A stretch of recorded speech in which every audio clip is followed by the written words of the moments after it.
देखें स्टूडेंट, हमारे पास 19.2 अभी मैंने इसको क्वेश्चन पार्ट 1 करवाया है। इससे पहले वाली वीडियो में आप देख लीजिएगा, पार्ट 1 जो करवाया है क्वेश्चन नंबर 8, ठीक है। 19.2 का हमारे पास क्वेश्चन क्या है, इसको सॉल्व करना है हमने इस इक्वेशन को मैट्रिक्स इन्वर्जन मेथड और क्रेमर्स रूल से, ठीक है। इन दोनों मेथड से हमने इसको सॉल्व करना है। ये मैंने पहले इसका पार्ट 1 करवाया है, ये करवाया तो उसी के फॉर्मूले मैंने उस वक्त लिखे थे, जो लिखे रहेंगे ताकि दोबारा फॉर्मूले लिखने की जरूरत ना पड़े। देखिए ये भी मैंने उसका निकाल के लिख दिया था, ठीक है। और मैंने जो इंपॉर्टेंट क्वेश्चन बताए थे उसके अंदर ये दोनों इंपॉर्टेंट क्वेश्चन भी मौजूद थे, ठीक है। इसके बाद सिर्फ एक एक्सरसाइज है, 30.4 है, वो लास्ट इंपॉर्टेंस में, वो मैं भी करवा दूंगा, तो मिल जाएंगे वो भी। और जिसने चैनल सब्सक्राइब नहीं किया वो सब्सक्राइब करे ताकि तमाम वीडियोस उसको मिल जाए, तमाम क्वेश्चंस मिल जाए और इंपॉर्टेंट क्वेश्चन और एक्सरसाइजेस भी उसके पास पहुंच जाए, ठीक है। 9, 10 दोनों की, और फर्स्ट और सेकंड ईयर। अच्छा, यहाँ तक तो हमारी बात हो गई है क्लियर, ठीक है। इसको मैट्रिक्स इन्वर्जन मेथड से करना है और हमारे पास इसको क्रैमर्स रूल से करना है। सॉल्व करें पहले, जाहिर है आप सॉल्व कर लें इसको, तो पहले मैट्रिक्स इन्वर्जन मेथड से कर लें, ठीक है। By matrix inversion method. अच्छा, दोबारा मैं एक बात बता दूं, पहले क्वेश्चन को दोबारा ऐसे ही लिखते हैं, मैंने पहले वाले में लिखा था लेकिन इसमें नहीं लिख रहा हूं, डायरेक्ट मैं सॉल्व कर देता हूं। बाय मैट्रिक्स इन्वर्जन मेथड, ठीक है। इसको मैट्रिक्स इन्वर्जन मेथड से आपने सॉल्व करना है। मैट्रिक्स इन्वर्जन मेथड आपको मैंने बता दिया था लास्ट वीडियो में बहुत अच्छे से कि हमारे पास ax बराबर होता है b के, लेकिन हमें चाहिए क्या होता है असल में, a यहाँ पर मल्टीपल हो रहा है, यहाँ पर आके हो जाएगा इनवर्स और b, मैंने सब बता दिया था। a बराबर हमारे पास हमें असल में निकालना क्या होता है, x। हमें मैंने ये बताया था आपके पास, मैंने उस वीडियो में बताया हुआ है, गौर से आप उस वीडियो को देखिएगा, तो पार्ट 1 वाली, जब पार्ट 1 वाली वीडियो देखेंगे तो आपको सारे फॉर्मूले पता लग जाएंगे। मैं यहाँ पर भी थोड़ा थोड़ा डिफाइन कर देता हूँ। x बराबर होता है एक्स वाई के, ठीक है। a बराबर होता है इनवर्स, a तो इनवर्स है, जो भी आएगा वो लिखेंगे। हाँ, सिर्फ a की बात करते हैं, सिर्फ a की अगर बात करें, देखिए a मैं यही लिख देता हूँ, ऊपर वाली वैल्यू को ले रहा हूं मैं। a की बात करें तो a बराबर होता है a1 a2 b1 b2 और b बराबर होता है c1 c2। इससे पहले वाली वीडियो मैंने लिखवाया हुआ है, तो ठीक है। इसको सॉल्व कर लेते हैं आप, इसके नीचे से आप सॉल्व कीजिएगा। एक्चुअल में हमने निकालना क्या है, a इनवर्स। ए बी की वैल्यू पता है ये रही, ये देखिए a1 a2 b1 b2, तो a1 हमारे पास ये x है, चलिए x क्वेश्चन में देख लेते हैं जी, ये 3x है, ठीक है। ये a1 x वाले जो होते हैं वो a1 होते हैं, देखिए ये a1 a2 b1 b2 और ये c1 c2, ठीक है। ये रहा हमारे पास, और हमने निकालना है सिर्फ a इनवर्स। b पता है हमारे को, x भी पता है, पहले a इनवर्स निकालेंगे, तो ठीक है। इसको इसी के नीचे से आप क्वेश्चन सॉल्व कीजिएगा, मैं मिटा रहा हूँ।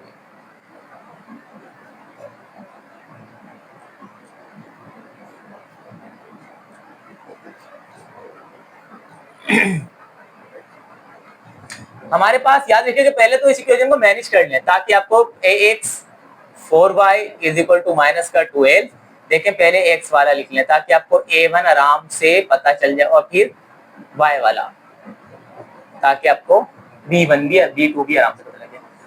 पहले हमने निकालना होता है, देखें ये a हमें क्या कैसे निकालते हैं हम, मोड के अंदर a, देखें सबसे पहले a इनवर्स चाहिए ना, a इनवर्स में सबसे पहले नीचे मोड के अंदर a आ रहा है, तो मोड के अंदर a निकालेंगे आप, तो पहले क्या आ रहा है a1 a2 मतलब 2, 3 b1 मतलब माइनस का 4 और 2 b2, a 2 टू द 4, फॉर्मूले का माइनस, प्लस माइनस माइनस 4 3 जा 12, a रहेगा एज इट इज, 4 भी रहेगा as it is, minus minus plus और 12। इसी तरह a मोड के अंदर हमारे पास आ गया 16, ठीक है। इसके अंदर लिख लें ताकि आपको याद रहे, इसको रब कर दूंगा, a आ गया 16। अब हमने क्या निकालना है, 8 ज्वाइंट ऑफ a, ताकि इनवर्स आए। 8 ज्वाइंट ऑफ a देखिए कैसे निकालते हैं, ये a मैंने लिखा हुआ है पहले से ही, मैंने पीछे भी लिख के दिखा दिया था आपको फॉर्मूला, इसको मिटा रहा हूं, आपने इसके नीचे ही करना है, ठीक है, कहीं ऐसा ना हो कि इसके ऊपर से शुरू कर दें, इसके नीचे से स्टार्ट कीजिएगा। एड ज्वाइंट ऑफ ए निकालना में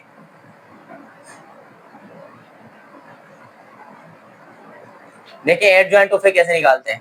एड ज्वाइंट ऑफ ए से निकालते हैं, मैंने लास्ट वीडियो में बताया था। इनकी जगह चेंज कर दें, ये तो है ही सेम, जगह चेंज करें ना करें कोई फर्क नहीं पड़ेगा। और इनके साइन चेंज करें, माइनस का 4 है तो किसको आएगा प्लस का, ये प्लस का 3 है तो माइनस का।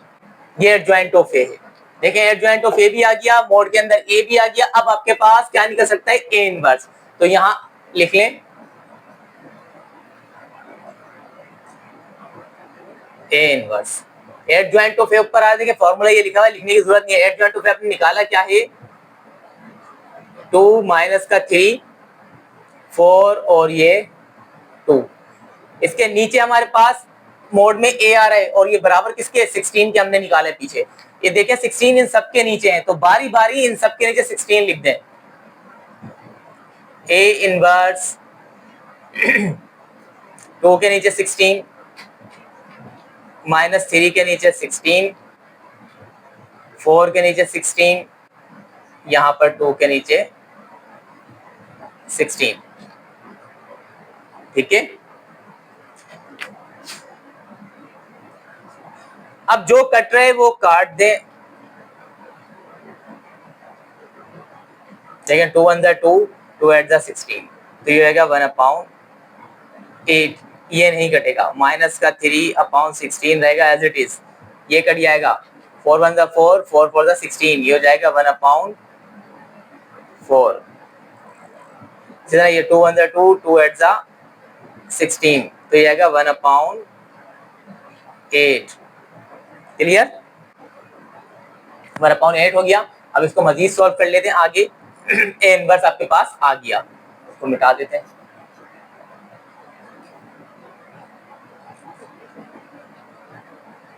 जब ए इनवर्स आ गया, एक्चुअल में आपको क्या निकालना है, x is equal to A inverse multiply में b। तो यहां लिख ले, x की वैल्यू आपको पता है क्या थी, x और y थी। इस साइड पर आ जाए, ए इनवर्स आ रहा है, देखें ए इनवर्स आपने निकाल लिया। ए इनवर्स क्या है आपके पास, 1/8 माइनस का 3/16 1/4 और 1/8। क्लियर, और फिर आता है बी। बी आपने निकाला था क्या, 12 माइनस का और 0, ये आपके पास आ गए।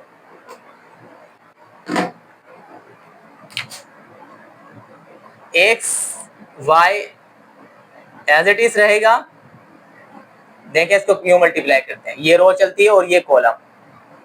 1/8 मल्टीप्लाई किससे हो जाएगा, माइनस के 12 से।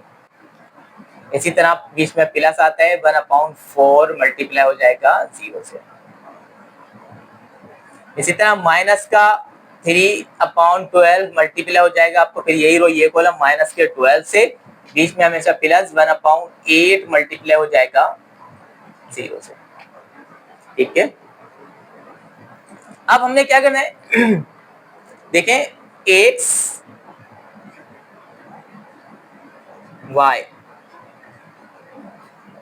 यहां पर ये कट जाएगा, आराम से कट रहा है ये 4 से। देखें 4 2 4 3 था। ठीक है, अब ये प्लस माइनस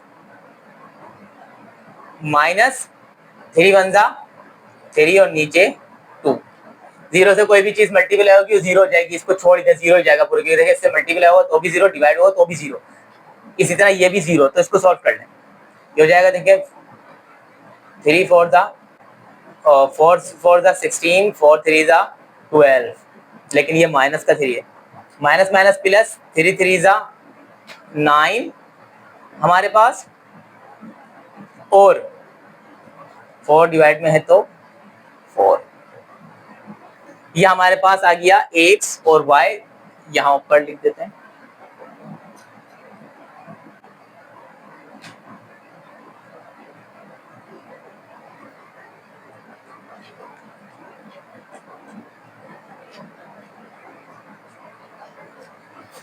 देखें x सामने है इसके, तो x की वैल्यू हो जाएगी -3/2 और y की वैल्यू आपके पास हो जाएगी 9/4।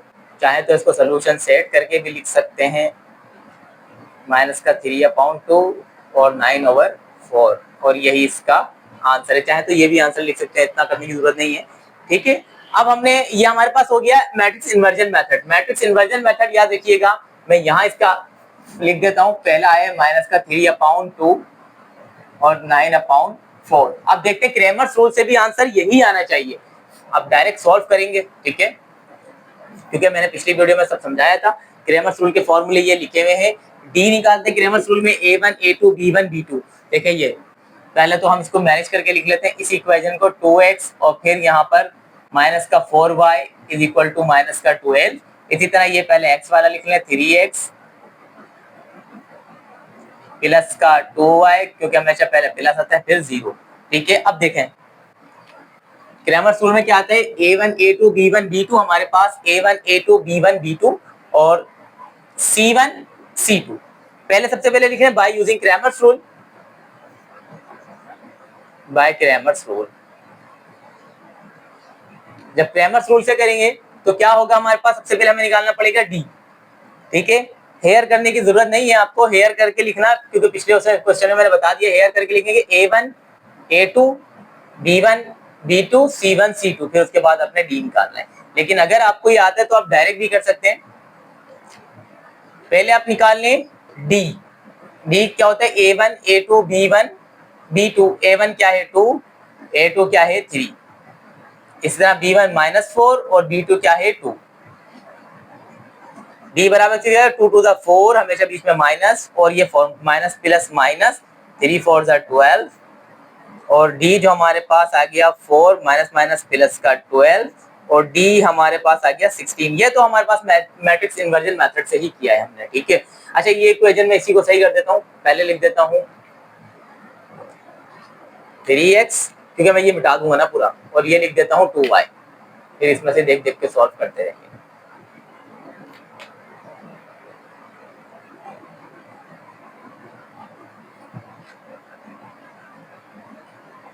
डी हमने मन निकाला है 16। ठीक है, याद रखना है, यहां लिख लेते हैं डी निकाल लिया हमने 16।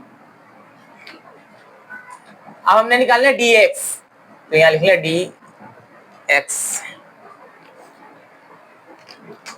dx निकालेंगे, dx हमें पता है बराबर होता है किसके dx आपके पास बराबर होता है c1 c2, मतलब -12 और c2 0। इसी तरह b1 क्या होगा, -4 और b2 क्या होगा हमारे पास 2। क्लियर। dx इसको क्रॉस मल्टीप्लाई करेंगे, सॉरी क्रॉस मल्टीप्लाई कर लेंगे इसको यूं, प्लस माइनस, ये माइनस के प्लस माइनस माइनस, 12 का टेबल 2 तक पढ़ ले तो 24, बीच में हमेशा आता है माइनस, और देखें 0 से कोई भी चीज मल्टीप्लाई हो वो 0, तो माइनस की लिखूं या प्लस की 0 होता है, लिहाजा इसको मैं लिख नहीं रहा, क्योंकि 0 से मल्टीप्लाई हो 0 लिखूंगा, माइनस का लिखूंगा प्लस को कोई फर्क नहीं पड़ेगा। तो dx आपके पास आ गया -24, इधर लिख लें -24। आपने कॉपी में ऐसे नहीं लिखना है, आपके पास तो सॉल्व हो रहा होगा तो आपको याद करने की जरूरत नहीं, आप सॉल्व करते जाइएगा, बाद में पीछे से देख लीजिएगा। ठीक है, अब आ गया dy पर। dy बराबर होता है a1 a2 c1 c2। a1 हमारे पास होता है 2 है और a2 है 3। इसी तरह c1 है हमारे पास -12 और c2 है 0। अब देखें dy क्रॉस मल्टीप्लाई करें, ये तो 0 ही हो जाएगा, इसको छोड़ दें।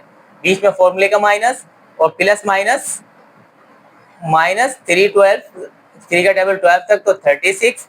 ये आपके पास जाएगा dy माइनस माइनस प्लस का 36, तो प्लस का साइन लिखते नहीं है, ये आ गया 36 हमारे पास। ठीक है, तो dy को यहाँ लिख लिया 36, इसको मिटा लेते हैं।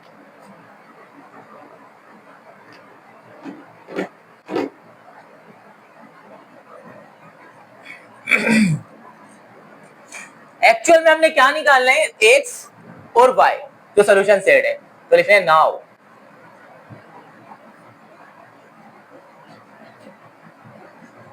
x। अब देखें x dx, ऊपर आ रहा है dx, देखें dx आ रहा है ऊपर, dx हमने क्या निकाले है dx हमने निकाला है माइनस का 24 और d क्या निकाले हमने 16, x रहेगा ऐसे ही, ये कट जाएगा, देखें ये हो जाएगा 4, ठीक है, और ये हो जाएगा 6। क्लियर? वैसे डायरेक्ट भी कट रही है, 8 से भी कट रहा है, 8 2 जा 8 3 जा, लेकिन इसमें कोई फर्क नहीं है, ये दोबारा कट जाएगा, 2 2 जा और 2 3 जा, ठीक है। तो देखिए क्या बचा, माइनस का 3 और अपॉन में 2, ये आ गया x। इसी तरह y बराबर क्या है, dy अपॉन d, dy क्या है हमारे पास 36 और d क्या है 16। तो इसको भी इसी तरह मजीद सोल्व करें, देखें ये हो जाएगा 4 4 जा और 4 9 जा, तो ये y हमारे पास आ गया 9 अपॉन 4। तो देखें अब इधर इसी के नीचे लिख लीजिएगा, इसी के नीचे लिखिएगा सोल्यूशन सेट हमारे पास माइनस का 3 अपॉन 2 और 9 अपॉन 4, ये इसका आंसर है। देखिए हमने जो मैट्रिक्स इन्वर्जन मेथड से आंसर निकाला था ना, वही आंसर हमारे पास क्रैमर्स रूल से भी आया है, ठीक है। तो ये हमारे पास पूरा हो गया क्रैमर्स रूल और मैट्रिक्स इन्वर्जन मेथड के दोनों क्वेश्चन।